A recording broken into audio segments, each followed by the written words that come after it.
ओम नमः शिवाय। तंत्र के रचयिता भगवान शिव को मेरा नमस्कार है। यूं तो मैंने आपको असंख्य ऐसे मंत्र दिए हैं जो कि पल भर में काम कर जाते हैं।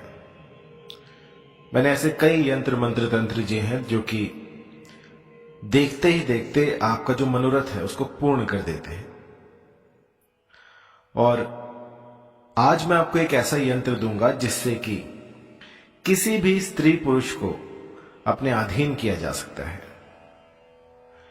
यह बहुत ही चमत्कारी मंत्र है और इसको करने से आप किसी को भी देखते ही देखते अपने अधीन कर सकते हैं। इस मंत्र को यदि आपने एक बार किसी पर लगा दिया तो वो उम्र भर बस आप ही की माला जपता रहेगा। मैंने ऐसे ऐसे असंख्य केस देखे जिसमें कि कुछ नहीं हो रहा था, सालों से बातें बंद थी, लेकिन एक बार ये यंत्र जब मैंने दिया तो इसने चमत्कार कर दिया। इसने रातों रात कुछ ऐसा किया, मुझे नहीं पता ये सब कैसे होता है, लेकिन सामने वाला खुद फोन करता है, खुद अनब्लॉक करता है और आप जो हैं उनसे बात कर पाते हैं। मेरे पास एक महिला आई थी, उनका प्रश्न ये था कि गुरुजी लगभग 3 साल हो गए हैं, मेरे पति जो हैं वो मुझे लेकर नहीं जा रहे और मैं बहुत कुछ ट्राई कर चुकी हूं, मुझे कुछ ऐसा दीजिए जो कि पल भर में काम करता हो। ये मेरी जिंदगी और मौत का सवाल है। तो मेरे पास जो मोस्टली केस आते हैं वो ऐसे ही होते हैं, सब दुख दर्द से भरे होते हैं। किसी का केस तो ऐसा भी होता है कि उसके पास और कोई चारा नहीं होता, या तो आर या फिर पार, आगे कुआं है और पीछे खाई है। तो ऐसे में जो है मुझे उनको ये यंत्र देना पड़ता है। तो जब जान पर बनाई हो और सामने वाला जो है वो आपसे शादी करके भाग गया हो और आपको छोड़ गया हो, तो उस समय पर ये यंत्र काम आते हैं। जन कल्याण के लिए बने थे ये मंत्र और तंत्र, लेकिन कुछ कुबुद्धियों ने इसका दुरुपयोग करके तंत्र को बदनाम कर दिया है। तो जो भी मेरे साधक हैं उनसे मैं जोर देकर ये कहना चाहूंगा कि इन यंत्रों को हमेशा जन कल्याण में लगाएं। इसमें आपको जो प्रिकॉशंस रखनी है वो ये है कि जब आप सब कुछ कर लें और जब आप देखें कि कुछ भी काम नहीं कर रहा है, उस समय पर इस यंत्र को काम में लाएं। क्योंकि जहां पर सुई काम करती है वहां पर तलवार नहीं निकाली जाती। तो ये समझिए कि ये जो है ये यंत्र राज है। ये तब काम में लाया जाता है जब सब कुछ विफल हो जाए, जब कुछ ना लग रहा हो और आपको लग रहा हो कि जग जो है वो सूना हो गया है, और उस समय पर इस यंत्र को निकाला जाता है। यंत्र राज को किसी भी भोजपत्र पर आप बना सकते हैं। ताड़पत्र पर बना लीजिए, भोजपत्र पर बना लीजिए, और इसके बाद जो है इसकी भली प्रकार से प्राण प्रतिष्ठा कीजिएगा। प्राण प्रतिष्ठा करने के बाद आपको इस यंत्र को शराब में डुबा देना है। यंत्र के बीच में जो है मंत्र है, उस मंत्र में जहां पर नाम आया है उस नाम के व्यक्ति को आप आकर्षित कर रहे हैं। तो हमेशा जहां पर नाम लिखा हुआ है वहां पर आपको उस साध्य व्यक्ति का नाम लिखना है और उसके बाद जो है इसकी प्रतिष्ठा करनी है। तो इसे कौन कर सकता है, कौन नहीं कर सकता, तो इसमें ऐसी कोई मनाही नहीं है कि इसको एक पर्टिकुलर एज वाले ही कर सकते हैं या फिर कोई स्त्री कर सकती है, पुरुष कर सकता है। इसे हर कोई यूज कर सकता है। जिसको भी दिक्कत आ रही हो और वो चाहता है कि किसी को आकर्षित करना, तो वो इसको कर सकता है। इस साधना का जो दिन है वो रहेगा बुधवार। बुध काम शुद्ध, बुधवार को किया गया ये यंत्र का काम शुद्ध हो जाता है, सिद्ध हो जाता है। और इसकी टाइमिंग रहेगी, अगर आप ब्रह्म मुहूर्त में कर पाए तो बहुत बढ़िया है, अन्यथा 6 से 8 बजे के बीच में इसको बना सकते हैं। बनाते वक्त जो आसन होगा वो मृग चरम का होगा, क्योंकि आकर्षण में मृग चरम जो है वो सर्वश्रेष्ठ बताई गई है।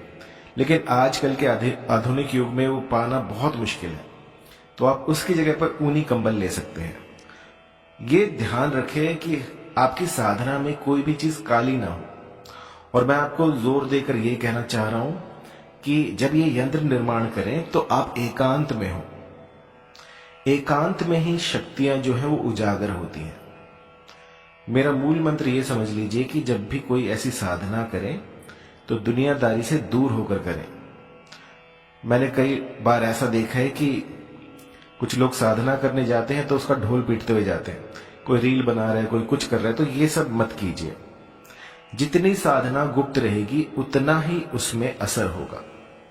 यदि आपके पास बैठे हुए को भी शक हो जाए कि यहां पर आप ये साधना कर रहे हैं तो भी साधना विफल हो जाती है। तो जब भी कोई साधना करे तो मैं यही कहूंगा कि एकांत में करें, गुप्त रूप से करें, किसी को ना बताएं। और उसके बाद देखिएगा कि किस तरह से आपका जो भी मनोरथ था वो पूर्ण होगा। तो आप यंत्र देख लीजिए। आपको ये यंत्र बनाना है लाल रंग की शाही से, और ये जो शाही होगी ये अनार की आप ले सकते हैं।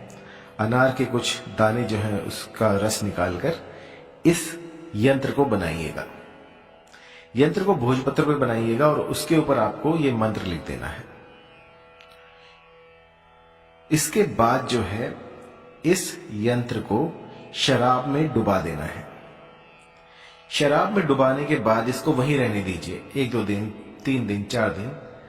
जब साध्य व्यक्ति आपके समीप आ जाए, जब साध्य जो है वो जैसा आप चाहते हैं वैसा करने लग जाए, तो आप इस यंत्र को उस शराब की डिब्बी में से निकालकर जला दें।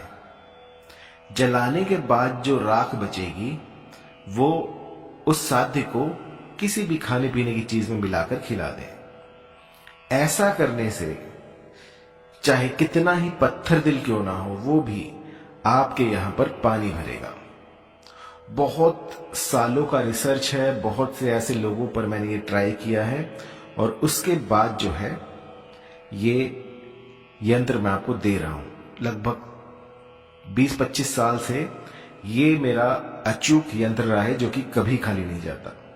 अब कई बुद्धिजीवी ये भी कहेंगे कि इसमें तो शराब लग गई है, हम शराब नहीं पीते, तो हम कैसे दे सकते हैं किसी को। देखिए, जो दवाई होती है ना, उसमें न जाने किस किस प्रकार की चीजें होती हैं, उनका वर्णन भी मैं नहीं कर सकता, क्योंकि औषध जो होती है वो औषध होती है।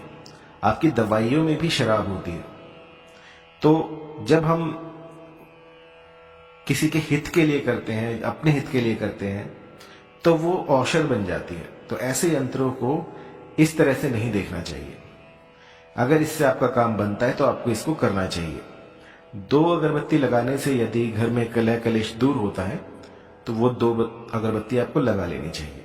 उसमें ये मत देखिएगा कि ये बांस की बनी हुई है या इसमें छोटी है, बड़ी है, ये त्रुटि है, या किसी गैर धर्म ने इसको बनाया है, तो वो सब मत देखिएगा। शांति से आप इस प्रयोग को करें और फिर असर देखें। इसको करते वक्त आपको पूर्वमुखी होना है, लाल रंग के वस्त्र पहनने हैं, लाल रंग का आसन होगा, टीका अवश्य लगाएं, और इसकी प्रतिष्ठा करने के बाद आपको इसको किसी भी शराब में डुबो के रख देना है। किसी भी साधना का जो ईंधन होता है वो आपका विश्वास होता है। यदि मन में अटूट विश्वास है तो ये साधना बहुत जल्दी फलित होती है। अंदर से आवाज आ रही है, क्यों कर रही हूं मैं, क्यों कर रहा हूं मैं, क्या होगा, इससे क्या हो पाएगा, क्योंकि पहले तो कुछ हुआ नहीं, तो ये चीजें जो हैं आपकी साधना को विफल कर देंगी। जब भी कुछ काम शुरू करें तो उसमें अपना 100% दें, क्योंकि ये सब क्रियाएं हैं, इन सब का फल जो है वो श्री हरि देते हैं। तो उनसे सबसे पहले अनुमति लें कि मैं ये क्रिया, ये यंत्रराज बना रहा हूं, और मुझे इस काज में सफलता प्रदान करें।